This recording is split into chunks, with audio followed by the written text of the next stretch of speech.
একদিনের ছুটিতে গেছিলাম বাড়ি। তো বাড়িতে যাওয়া মানেই হচ্ছে ভালো মন্দ খাওয়া এবং এনজয় করা।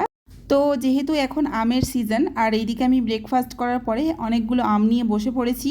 আর এইদিকে লাঞ্চের মেনুতে ছিল সাদা পোলাও, তার সঙ্গে ছিল স্যালাড, পেঁয়াজ, শসা, লেবু, এইসব ছিল। আর তার সঙ্গে স্পেশাল যেটা ছিল সেটা হচ্ছে মাটন কারি। তো মাটন কারির এই রেসিপিটা আগে আমি একবার দিয়েছি, তোমাদের দেখে নিতে পারো। আর এই যে পোলাও দিয়ে মাটন কারির এই রেসিপিটা খেতে এতটা ভালো হয়, আর মায়ের হাতের রান্না যেহেতু, সো কোনো কথাই না।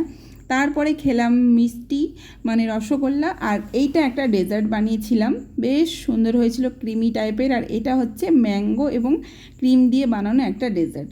যেহেতু আমি চলে যাব, একদিনের ছুটিতে এসেছিলাম, সো আমার জন্য আম প্যাক করা হচ্ছে। এখানে আমার বাবা আমগুলো সব সাজিয়ে দিচ্ছে পেটিতে করে, যেন আমি নিয়ে গিয়ে খেতে পারি অনেক দিন ধরে রেখে।